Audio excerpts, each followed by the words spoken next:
All right, folks, you're watching it here live.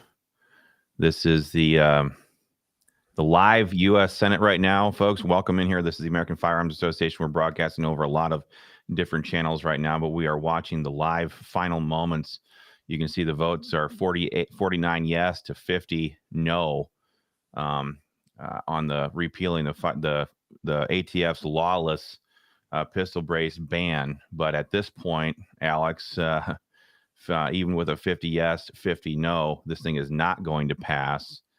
And this does not look good for what started over in the House with such a strong showing over there. What are you thinking, Alex?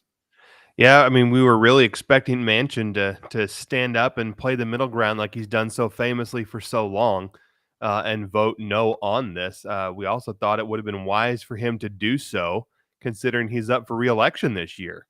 And Yeah. so we were expecting him to flip on this, as were many Republicans and commentators and political pundits and so forth.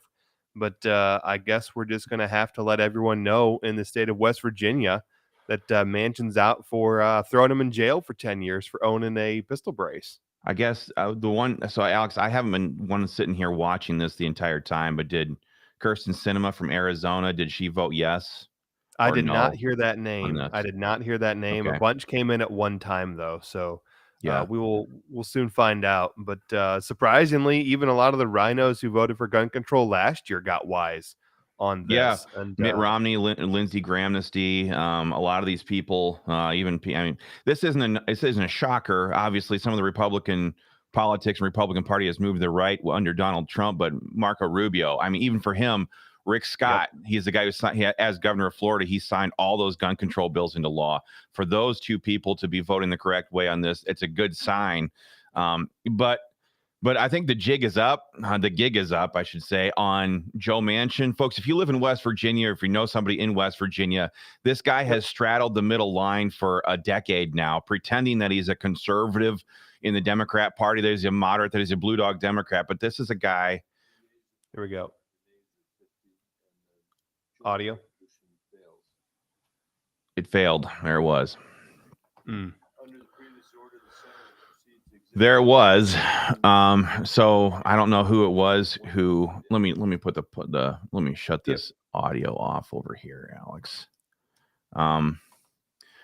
So yeah, but if you live in West Virginia, now is the time for gun groups and conservatives all across the country. Honestly, the Democrats control the U.S. Senate chamber by one seat, right? That's how they get to totally steamroll the entire chamber. It's people like Joe Manchin who are allowed to flout their endorsements, to do the, to hide behind these votes. That's how Chuck Schumer is in power right now.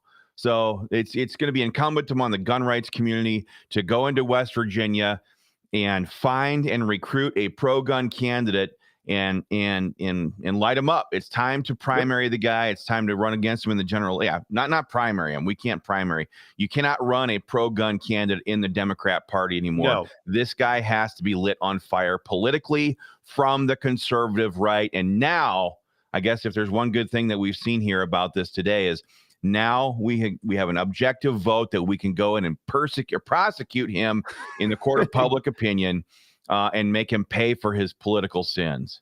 Exactly. And, everyone's telling us if it doesn't fail in the Senate, Joe Biden's already said he's going to veto it. But I don't think people understand that it doesn't operate in a vacuum in DC. Okay. If we're not pushing pro-gun bills, we have left the door open for them to come and shove stuff down our throats. And so we have to continue at constant battering ram of pro-gun legislation up there in DC, in the House, in the Senate, so that way everyone sees that this is the issue. They cannot flip on it. They cannot vote like they did last year on it. But we have to keep the momentum up, but we also have to keep the records coming in. Yeah, as you guys can see, the final vote was 49 yes, 50 no. That means one senator was absent. Feinstein was there. I heard her name, Feinstein and Shotgun Fetty. They called John Fetterman from Pennsylvania. For those of you who are not familiar with my nickname for him, but they were called in sequential order. So I don't know if there's another U.S. senator out for health reasons right now, or somebody is shirking their duty. I would be so upset to know if that was a Republican who could not make it there today. That would be unconscionable for them. But yeah, folks, like Alex just said, this stuff does not happen in a vacuum. Alex, why don't you write Manchin's phone number on a piece of paper and hold it up on the screen for everybody to see? But this stuff does not happen in a vacuum. We have to press the flesh at every single opportunity that we get. We need to make them pay for every ground they try to take. Today, I guess if you want to look at the positive side of things, as long as we still have the filibuster, today was a good sign as far as being able to defeat an assault weapons ban, for example. They would need 60 votes. Well, on the pistol brace, which, obviously, if you listen to all of them, all the Democrats today label these pistol-braced pistols as assault weapons. Today's vote makes it very clear that it would be a harder vote or harder time for them to try to go to the next step and also outlaw all assault weapons. So, I'm gonna hold. This is Joe Manchin's DC phone number. Screenshot this if you're watching on your phone. Print screen in front. You're on your computer. This is the right direction. 202-224-3954. Especially if you live in West Virginia, call Joe Manchin's office right now. Rip into his ass and just let him have it. Yeah. Just say, you want me to go to jail for a decade for owning a piece of plastic that I've been told for 10 years already that I could own, and now Joe Biden changed his mind? He changed his mind as often. They probably changed his diapers. Well, his chief of staff changed his mind, or they came into office knowing this was on their agenda. They told Joe Biden, this is what you're going to do. And then the chief of staff called the ATF people in and say, okay, this is what you're going to do, or you're going to be fired. And they did it. And now here we are. This now obviously is going to get litigated in the courts. There are tons of lawsuits happening all across America. We are on a lot of those different lawsuits. But this is a good referendum on the Democrats' ability to ram through their gun control. So I guess that's one positive we can take away from this 49 to 50 vote to try to repeal this thing. But it just shows that we in the grassroots have a lot of work to do. We've made some progress here with some of these rhino Republicans, but we've got more work to do on this whole issue. So, Alex, you have anything else you want to add here? I don't really. No, not at the moment. We'll keep you guys updated on when we get the full tally of who voted and how they voted, just to make sure that there was no crossover and there wasn't a swap from a Democrat for a Republican. But yeah, I think I'd also just say, like, well done, everybody. Some of these rhino Republicans were definitely on the fence on some of this stuff. I mean, I think of John Cornyn. I think of Lindsey Grahamnesty. I think of a lot of those Republicans that crossed over and voted for Joe Biden's gun control agenda last summer, the Bipartisan Safer Communities Act. I don't think any of them, we're gonna go back and tally the votes here shortly, but I don't think any of them flaked off on this when they easily could have. The reason why is because you guys were just pounding on them day in and day out. People who are watching our videos, people who are taking action off of our massive email deployments. This stuff is because of you guys.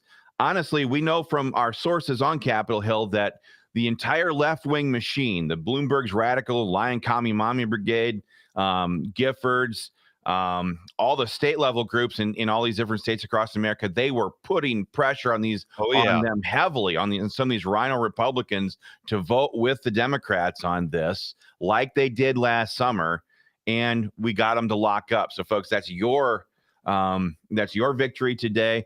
Unfortunately, this vote did not get passed, but the numbers were actually better than they could have been. So, well done. Chris, even just more than just the radical left attacking the Republicans and trying to put counter pressure, I was getting alerts from the Lion Commie Mommies calling for action on the Democrats to vote no on this, because the pressure is mounting so bad that even the Democrats were being seen as weak on this. Yeah. And so, yes, we certainly particularly people like Sinema, and people like Joe Manchin and stuff like that, they knew very well that there was a chance that they could flake off. So I guess you can. What the hell is Joe Manchin thinking? I mean, I have family that grew up and was born and raised in West Virginia. I've driven all through the state of West Virginia. I've seen it from one end of the top to the bottom, side to side. I've been everywhere in that state.